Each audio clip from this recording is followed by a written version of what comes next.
Zacarías 5. Hay dos visiones que narra este capítulo 5.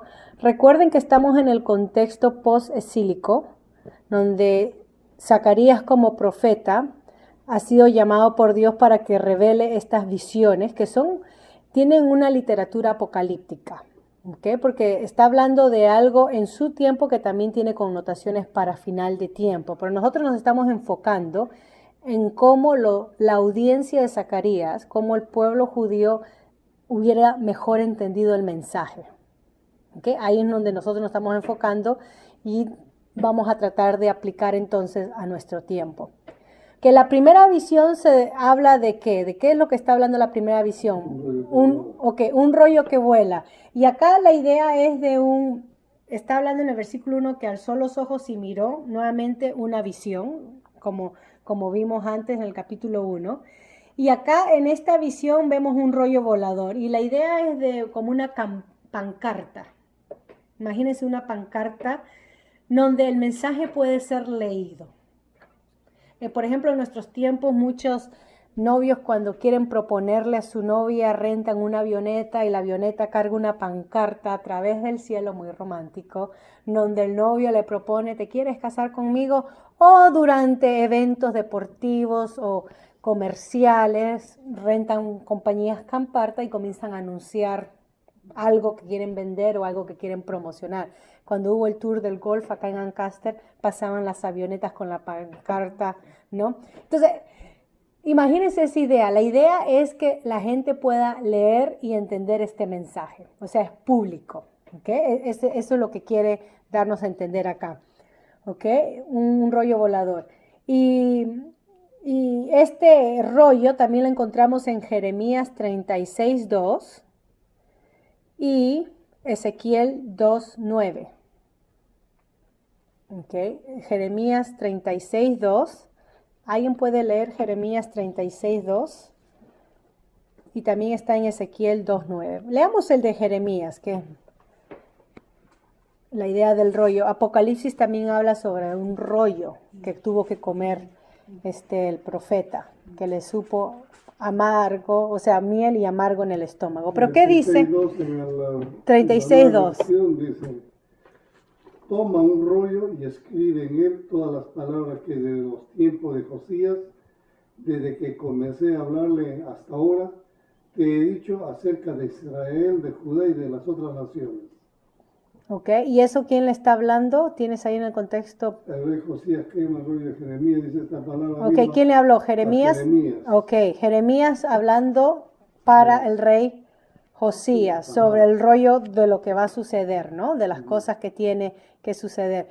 Entonces, el mensaje está siendo propagado a través de este rollo. Esa es la idea, ¿ok? El mensaje. Y en este Zacarías 5 estamos hablando de un mensaje de maldición, o sea, un mensaje negativo. Versículo 2 dice, y me dijo, y recuerden que esta es parte de la literatura apocalíptica, caracterizada por el diálogo entre el ser humano y el ángel. Recuerden que esto es común en la literatura apocalíptica. ¿Ok? Entonces el ángel como guía le está asistiendo y le dice el tamaño del rollo. Le dice 20 codos por 10 codos. Y la idea es que no queremos perdernos en los detalles porque hay que agarrar la enseñanza principal. Pero un codo es la medida del dedo más largo de un hombre hasta el codo. El dedo más largo hasta el codo, esa es la medida, la distancia, ¿ok? De un codo. Y acá está hablando de 20 codos, o sea, una pancarta grande, visible, es la idea. Un rollo de 10 metros de largo. Ok, algo grande, ¿ven? Como una pancarta cuando uno pasa por la autocarretera y ve los anuncios en esas pancartas grandes. Imagínense esa idea, ¿ok? Ahora, miren el versículo 3, porque habla el contenido de esta pancarta. Dice el versículo 3 del capítulo 5, esta es la maldición que sale sobre la faz de toda la tierra, porque todo aquel que hurta, como está de un lado del rollo, será destruido, y todo aquel que jura falsamente, como está del otro lado del rollo, será destruido. ¿Ok? La maldición, 1, hacer juramentos O sea, el rollo acá está haciendo un juramento, ¿no? Hurtar. ¿Y cuál es el otro? En la otra parte del rollo. Hablar falsamente. Jurar falsamente. Hurtar, mentir, ¿no? Jurar falsamente. El falso juramento o mentir. Y habla en sentido personal, íntimo personal. Cualquier persona, no está hablando ahora de la nación. El mensaje es a la nación judía, pero está hablando individualmente ahora. Cada uno es responsable acá del mensaje que está hablando. Y entonces termina el versículo, y todo aquel que jura falsamente como será destruido. Pero dice que sale sobre la faz de toda la tierra, la primera parte. Y acá estamos hablando de Palestina. ¿Okay? O sea que este versículo se relaciona a las violaciones del pacto de Moisés. En Deuteronomio 29, versículo 18, si me permiten leer, ya que lo tengo acá. Deuteronomio 29, versículo 18, dice así: no sea que hay entre vosotros varón o mujer, o familia o tribu, cuyo corazón se aparte hoy de Jehová nuestro Dios para ir a servir a los dioses de esas naciones. No sea que hay en medio de vosotros raíz que produzca hiel y ajenjo. Versículo 19. Y suceda que al oír las palabras de esta maldición, él se bendiga en su corazón, diciendo: tendré paz, aunque ande en la dureza de mi corazón, a fin de que con la embriaguez quite la sed. No querrá Jehová perdonarlo, sino que entonces humeará la ira de Jehová y su celo sobre el tal hombre, y se asentará sobre él toda maldición escrita en este libro, y Jehová borrará su nombre debajo del cielo. Y lo apartará Jehová de todas las tribus de Israel para mal, conforme a todas las maldiciones del pacto escrito en este libro de la ley. Esto es lo que dice en Deuteronomio. Y acá está hablando también Deuteronomio 29, versículo 18, y leí hasta el 20, ¿no? Y también el capítulo 20, 21 vuelve a repetir. Jeremías 21, 10 también habla lo mismo, y Ezequiel 16, 59. Y lo que estoy tratando de escribir acá es que la ira de Dios es expresada hacia la infidelidad y rebelión de su pueblo. Todo aquel que jura falsamente, dice el versículo 4, o hurta, que esto viene a ser parte de la ley de Dios, los que no se debe de quebrantar los mandamientos, la ira de Dios va a ser reflejada en la maldición de Dios, en la rebelión de todo aquel que hace opuesto a lo que Dios ya ha dicho que no se debe hacer. ¿Okay? Entonces acá es como un resumen, si se puede decir, de los requisitos del pacto, que está todo eso en Deuteronomio, capítulo 27 al 29. La idea es que Dios nos se manifiesta a su pueblo y da revelación. Y se espera que con la misma magnitud que se le revela al pueblo la revelación, el pueblo tiene que actuar o responder en obediencia a ella. O sea, al que más se le da, más se le demanda. Recuerdan que eso dice Lucas 18, 48. Mayor responsabilidad tenemos ante Dios. Entonces, esta maldición está relacionado con el pacto de Moisés en Deuteronomio, como acabo de leer, y es exclusivamente usado esta maldición para la ira revelada de Dios, cuando el pueblo no obedece o se rebela. ¿Okay? Eso es el mensaje que está en esta pancarta. Nada nuevo, pero es vista en una visión. ¿Okay? Miren lo que dice entonces en toda la tierra de Palestina, como empieza al principio del versículo. Ahora, estamos en el versículo 4. Yo la he hecho salir, dice Jehová de los ejércitos, y vendrá a la casa del ladrón y a la casa del que jura falsamente, el mismo que estamos hablando, el mensaje del versículo 3, en mi nombre, y permanecerá en medio de su casa y la consumirá con sus maderas y sus piedras. ¿De qué está escrito acá? Porque si el rollo, la pancarta esa grande, tiene escrita por los dos lados maldición, o sea que es algo completo, no es a mitad, y Dios está haciendo el juramento que va a ser destruido, ¿no? La pregunta es, ¿cuándo va a suceder esto, Señor? ¿De qué estamos hablando? Tu pueblo acaba de regresar del exilio. ¿Qué más destrucción puede haber? Y la idea es que el pacto de Dios no puede ser violado. Ya ellos experimentaron la consecuencia del exilio por violar el pacto de Dios. Y acá viene entonces el mensaje nuevamente escrito en un rollo, una visión, donde Dios jura, donde Dios promete castigar, si se puede decir así, a todo aquel que viola el pacto. Acá habla, estamos hablando de la maldición del rollo volante, ¿no? Pero el rollo es personificado al entrar en una casa. Miren el versículo 4, porque ahí, al entrar en la casa del violador del pacto, ahí como que se personifica. O sea, el que viola el pacto es el que entra a la casa y habla de madera y piedras.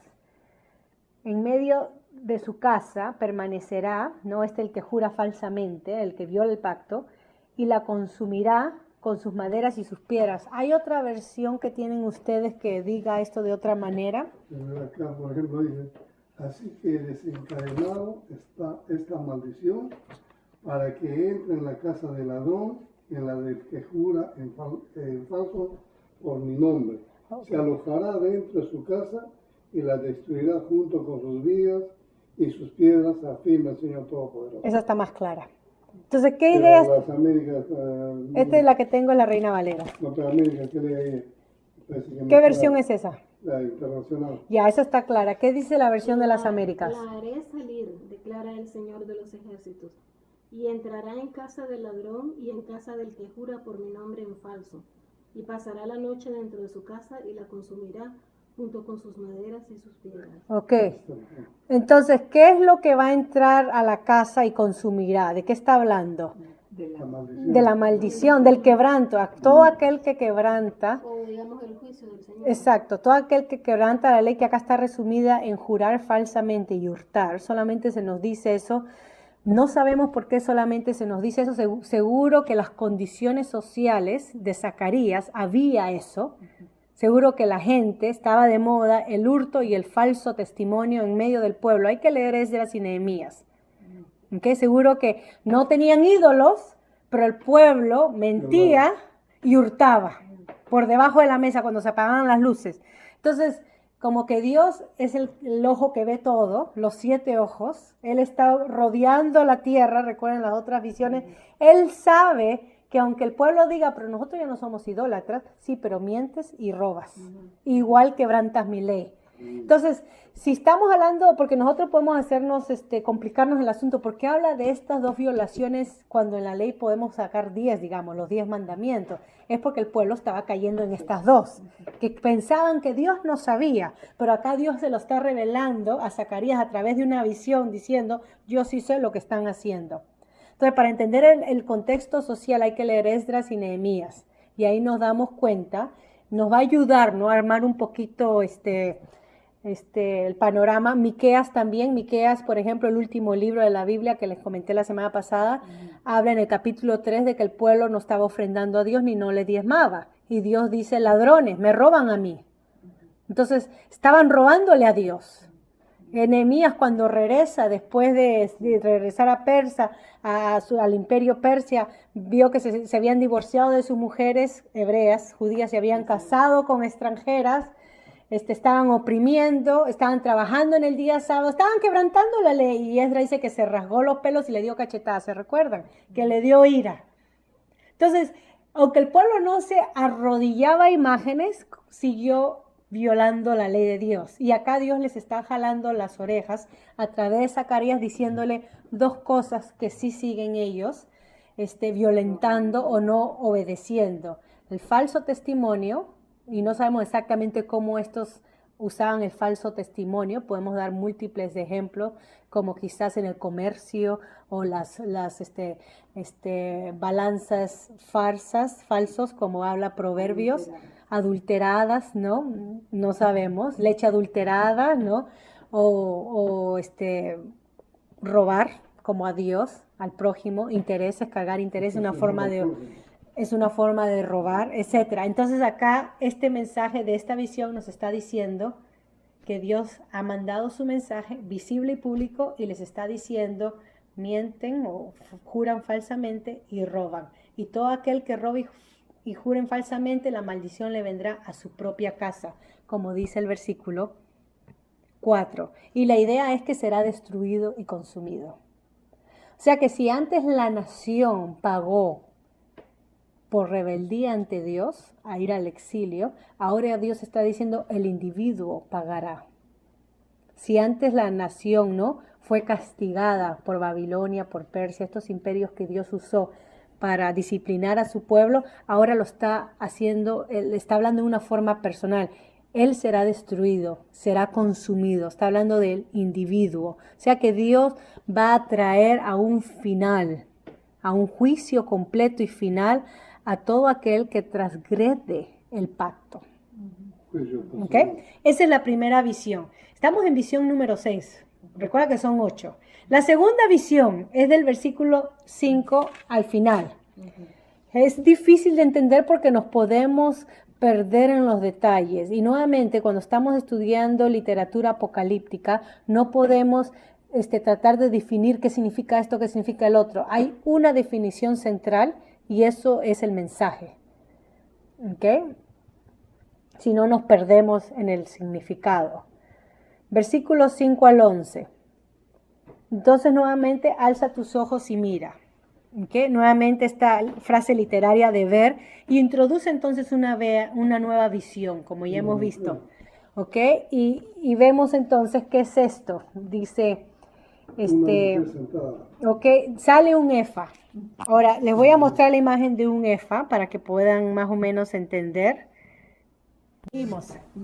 Entonces, el profeta nuevamente pide una interpretación angelical de la visión, porque tanto, imagínense, si él la está viendo y no la entiende, menos nosotros que la estamos leyendo, ¿no?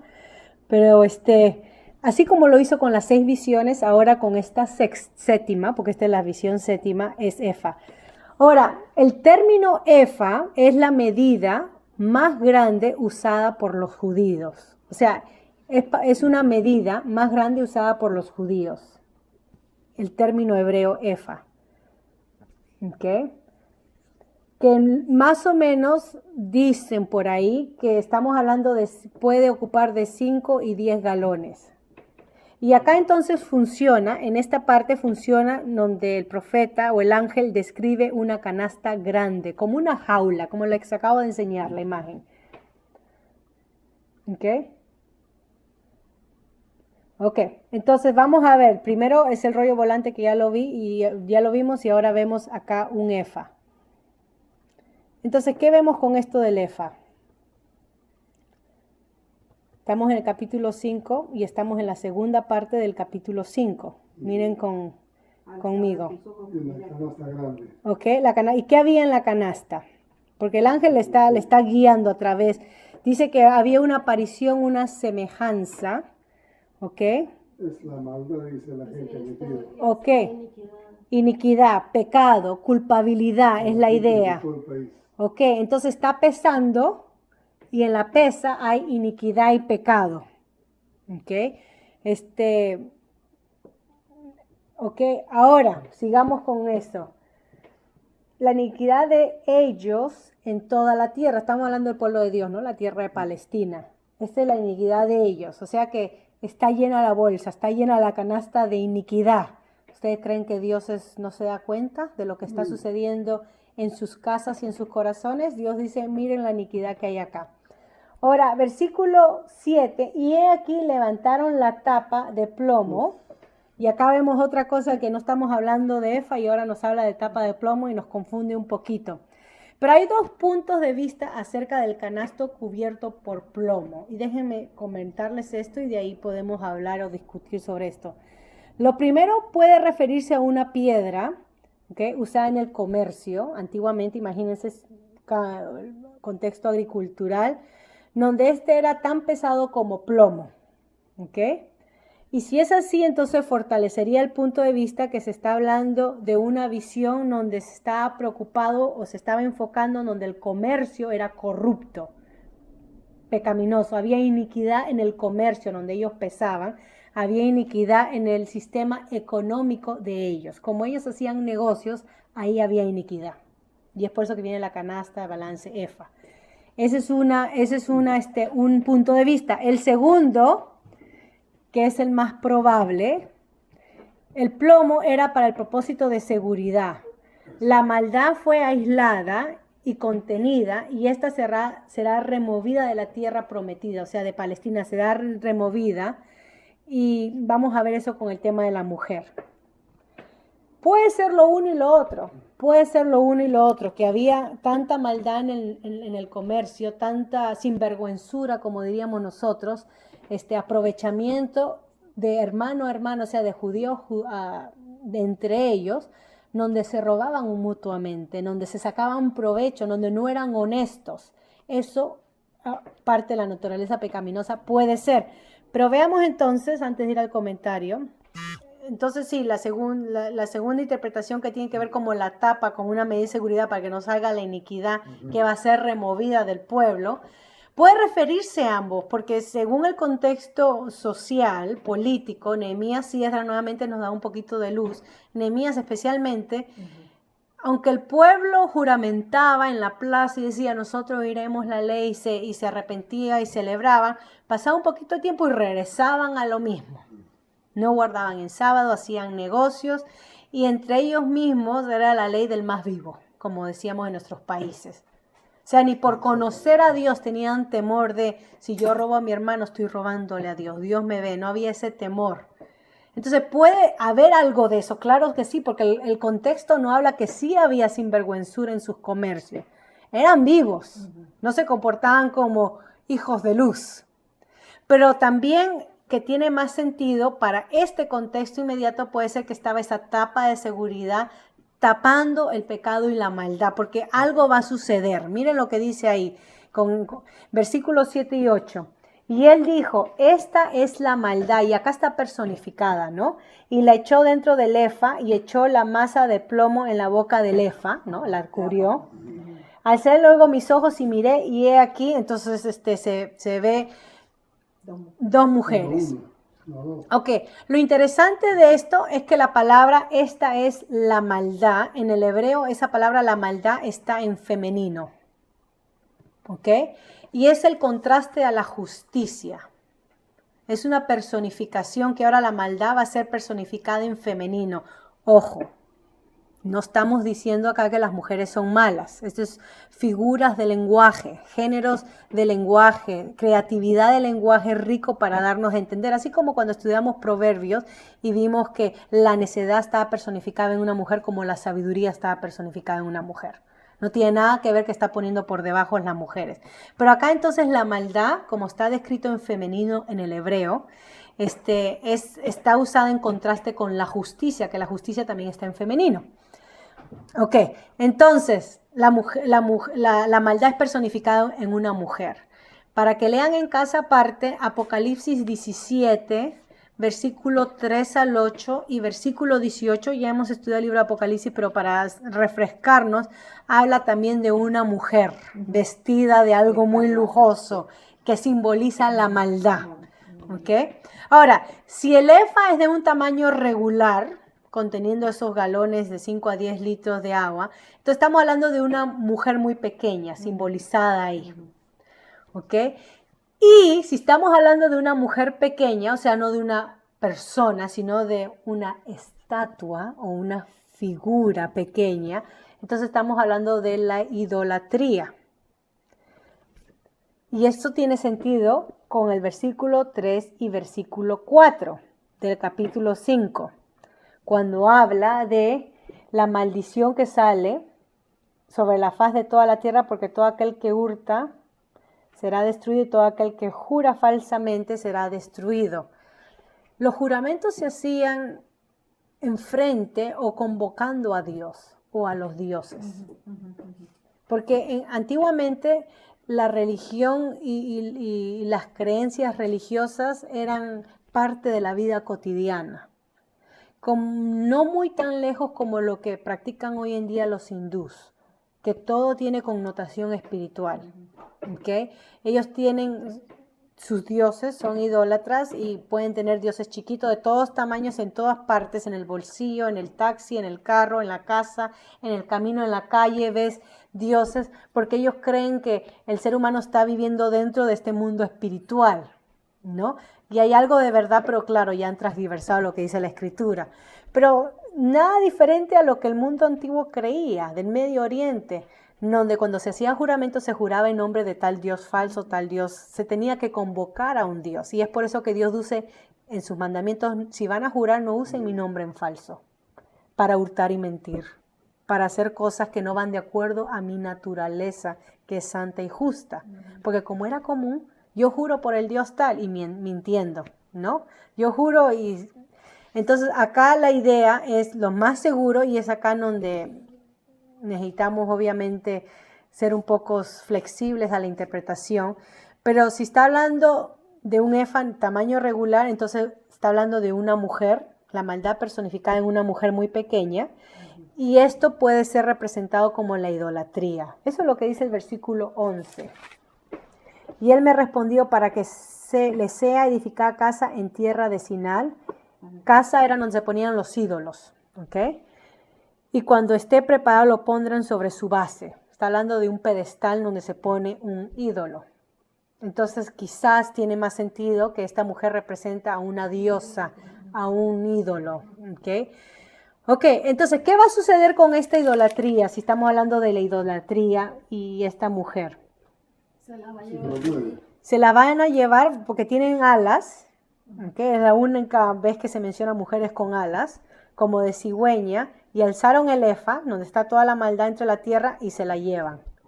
¿Y a dónde llevan el efa? Entonces habla a tierra de Sinal. ¿Okay? ¿De qué está hablando? Bueno, estas mujeres están llevando la maldad, como, digamos, están quitando la maldad de la tierra como siervas de Dios, ¿no? Eso es lo que dice el versículo, estamos hablando del versículo 9. Entonces, estas dos mujeres con dos alas parecen como que si fueran ángeles, ¿no? Como que si fueran cigüeñas. Y son los únicos ángeles, si se puede decir así, femeninos, ángeles porque son mensajeras, están llevando algo, mencionados en la Biblia. ¿Ok? De lo que está diciendo ahí. Ok, y las cigüeñas, las cigüeñas eran conocidas por su fuerza, ese animal era conocido porque es fuerte y la habilidad de cargar. De ahí viene el mito eso de que traen los bebés, porque son fuertes y pueden cargar. Entonces acá vemos dos mujeres como cigüeñas cargando la maldad de esta canasta, de este efa, fuera de la ciudad. Esa es la idea. Ahora, en el versículo 11 dice, les será edificada un templo para ella. ¿Ustedes tienen otra versión ahí que dice versículo 11? En el mío dice, por ejemplo, y él me respondió, se la llevan al país de Babilonia para construirle un templo. Ok. Cuando el templo esté listo, colocarán la medida allí sobre un pedestal. Ok. Así como dice las Américas. Ok, ves que explica, es más, más explícita. Y entonces acá se está usando un sarcasmo en forma de tipología. ¿Okay? La idea es que los judíos fieles y obedientes tendrán un templo reconstruido de adoración a Dios, como Dios lo dijo en el capítulo anterior, no con fuerza, no con espada ni con ejército, mas con mi Santo Espíritu, que Él va a hacer que el templo sea edificado, su ciudad edificada, porque Dios lo ha jurado, va a usar a su siervo Zorobabel y a su siervo Josué para que oficien esto, en la reconstrucción del templo, que Dios lo ha jurado que así va a ser. ¿Okay? Pero entonces el sarcasmo acá está que como los judíos fieles y obedientes tendrán su templo de adorar a Dios, entonces los judíos idólatras e infieles tienen un lugar falso o apóstata de adoración, que acá se está representando en Babilonia. Este lugar Sinar es un nombre antiguo para Babilonia. Entonces en la traducción esta más actualizada nos pone Babilonia, que tiene más sentido para nosotros que Sinar. Tendríamos que buscar qué es Sinar. Pero es el nombre antiguo de Babilonia. Esto está en Génesis 10:10, Génesis 11:2, versículo 4, capítulo 14:1 y también en Isaías y Jeremías.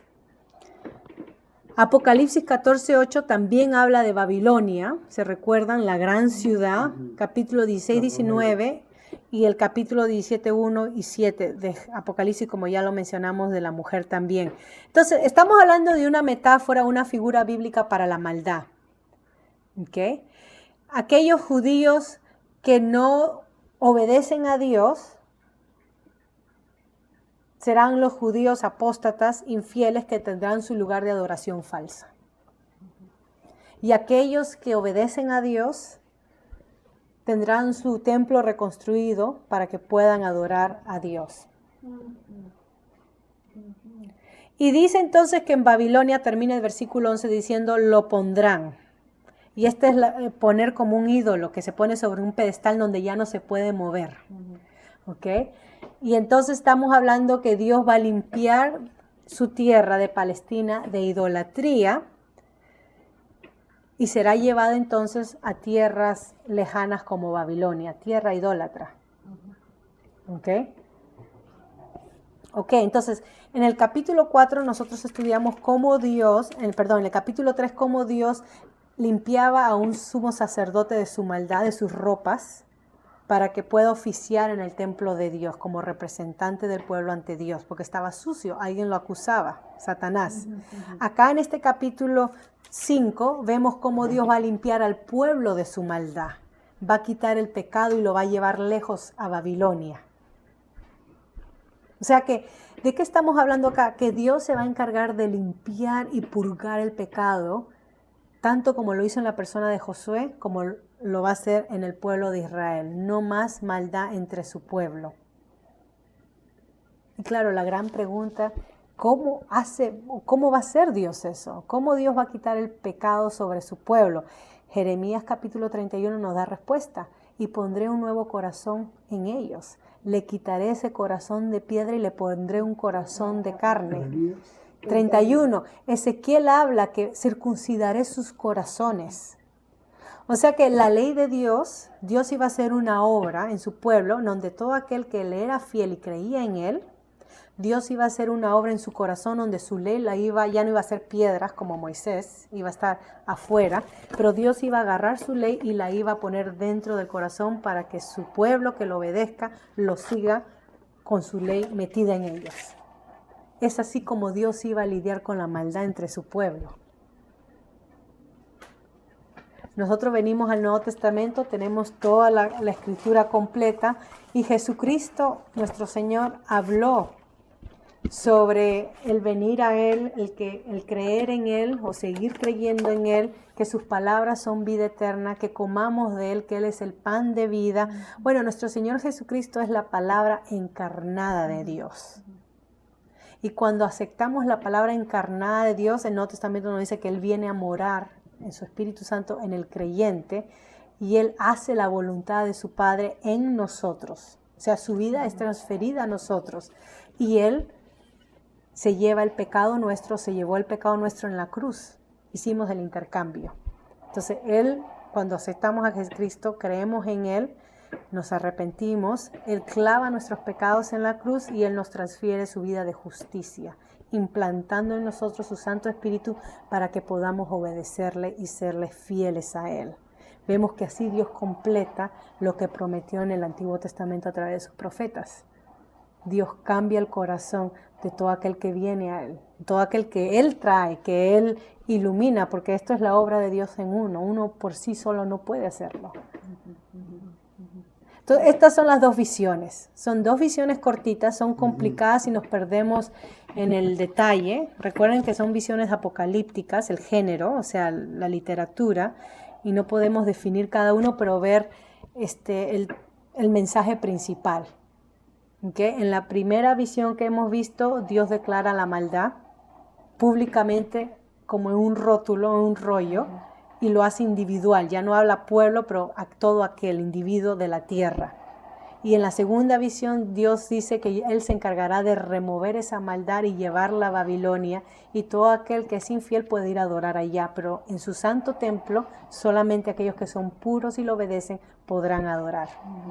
¿Okay? Ahí terminamos con Zacarías 5. No sé si tienen algún comentario o pregunta para poder parar acá entonces.